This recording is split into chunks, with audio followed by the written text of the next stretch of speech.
Hi, ഞാൻ Praseetha. Free time with മീയിലേക്ക് എല്ലാവർക്കും സ്വാഗതം. ഇന്ന് നമ്മൾ ചെയ്യാൻ പോകുന്നത് മെഷർമെൻറ്റ്സ് എങ്ങനെ ഈസി ആക്കാം എന്നുള്ളതാണ്. കസ്റ്റമറിൻ്റെ മെഷർമെൻറ്റ്സ് എല്ലാം കാൽക്കുലേറ്റ് ചെയ്ത് ഡ്രോ ചെയ്ത് വെച്ചാൽ പിന്നീട് അതിനുവേണ്ടി സമയം കളയേണ്ടതില്ല. എന്തെങ്കിലും ഓൾട്രേഷൻ ഉണ്ടെങ്കിൽ നോട്ട് ചെയ്യാനും വളരെ എളുപ്പമാണ്. ഇപ്പം നിങ്ങൾ കണ്ടുകൊണ്ടിരിക്കുന്നത് ഇതിൻ്റെ ഒരു കസ്റ്റമറുടെ ക്ലോത്താണ് കേട്ടോ. 15 ഷോൾഡർ വരുന്നത്. അപ്പോൾ ഷോൾഡർ നമ്മൾ 6.5 മാർക്ക് ചെയ്തിരിക്കുന്നത്. ആം ഹോൾ ലെങ്ത്ത് വന്നിട്ട് 7 ഇഞ്ചുമാണ് മാർക്ക് ചെയ്തിരിക്കുന്നത്. ഫ്രണ്ട് നെക്ക് 6.5 ബാക്ക് നെക്ക് 5.5 കേട്ടോ മെഷർമെൻറ്റ്സ്. ഞാനവിടെ മാർക്ക് ചെയ്ത് വെച്ചിരിക്കുന്നത് 7 ഇഞ്ചും 5.5 ഇഞ്ചുമാണ്. അത് തയ്യൽ തുമ്പ് ആഡ് ചെയ്ത മെഷർമെൻറ്റാണ്. എപ്പോഴും നോട്ട്ബുക്കിൽ നോട്ട് ചെയ്ത് വെക്കാറ്. കട്ട് ചെയ്യുന്ന സമയത്ത് അത് വളരെയധികം ഹെൽപ്പ് ചെയ്യും. ഡ്രോയിങ് മെഷർമെൻറ്റ്സ് എങ്ങനെ എടുക്കണമെന്ന് നോക്കാം. ചെസ്റ്റ് റൗണ്ട് 43 ആണെങ്കിൽ അതിൻ്റെ കൂടെ 1 ഇഞ്ച് ലൂസ് ആഡ് ചെയ്യുക. അപ്പോൾ നമുക്ക് 44 കിട്ടും. 44 divided by 4 plus 1.5 to 2 inch വരെ തയ്യൽ തുമ്പ് കൊടുക്കാം. കിട്ടുന്ന ആൻസർ എന്ന് പറയുന്നത് 44 ഡിവൈഡ് ബൈ 4 പ്ലസ് 2 എന്ന് പറയുമ്പോൾ 13 കട്ടിങ് മെഷർമെൻറ്റ് കിട്ടുന്നത്. ഇതേ ഇക്വേഷനിൽ തന്നെ വേസ്റ്റും ഹിപ്പും ചെയ്തെടുക്കാം. ഇനി നമുക്ക് സ്ലിറ്റിൻ്റെ ഫ്ലെയർ എങ്ങനെ കൊടുക്കാം നോക്കാം. അപ്പോൾ ഹിപ്പ് റൗണ്ട് എത്രയാണോ അതിനോടുകൂടി 1 ഇഞ്ച് ടു 3 ഇഞ്ച് വരെ അത് വണ്ണം അനുസരിച്ച് നമുക്ക് ഫ്ലെയർ ആഡ് ചെയ്ത് കൊടുക്കാം. അപ്പോൾ ഫ്ലെയറിന് വേണ്ടിയിട്ട് ഇതിൽ ഞാൻ 25 ഇഞ്ചാണ് കൊടുത്തിരിക്കുന്നത്. അപ്പോൾ 2 ഇഞ്ച് ഫ്ലെയറിന് വേണ്ടിയും 1 ഇഞ്ച് തയ്യൽ തുമ്പുമാണ്. അപ്പോൾ കട്ടിങ് മെഷർമെൻറ്റ് വരെ 13.5 ഇഞ്ചാണ്. ലൈനിങ്ങും കൂടെ ഒന്നിച്ച് വെച്ചാണ് ഞാൻ എപ്പോഴും കട്ട് ചെയ്യാറ്.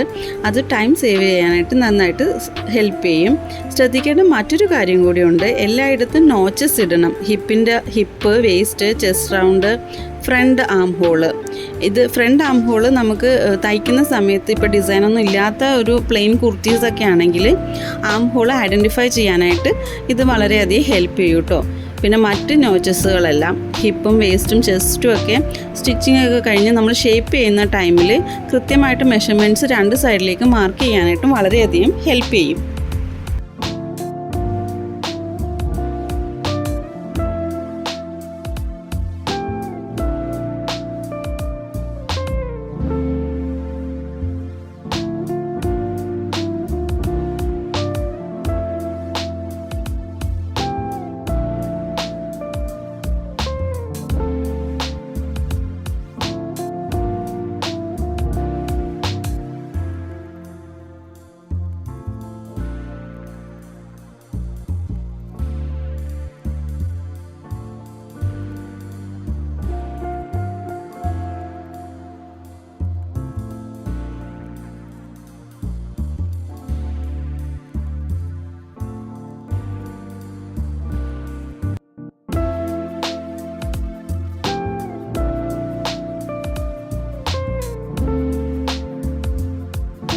നെക്ക് നമുക്കൊരു ക്യാൻവാസിൽ കട്ട് ചെയ്തെടുക്കാം. ഒരു 8.5 7 എന്നൊരു വീതി നീളത്തിൽ ഒരു ക്യാൻവാസ് കട്ട് ചെയ്ത് ഫോൾഡ് ചെയ്തെടുക്കാം.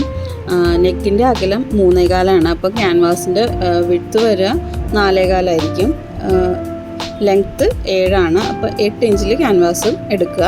അതിൻ്റെ ഉള്ളിൽ ഒരു ബോക്സ് വരയ്ക്കാം. 3.25 നെക്ക് ലെങ്ത്ത് 7 ഇതിലൊരു ബോക്സ് വരച്ച് അതിൻ്റെ ഉള്ളിൽ നമുക്ക് എന്ത് ഡിസൈനാണോ വേണ്ടത് ആ ഒരു നെക്ക് ഡിസൈൻ വരച്ചെടുത്ത് ക്യാൻവാസ് കട്ട് ചെയ്തെടുക്കാം.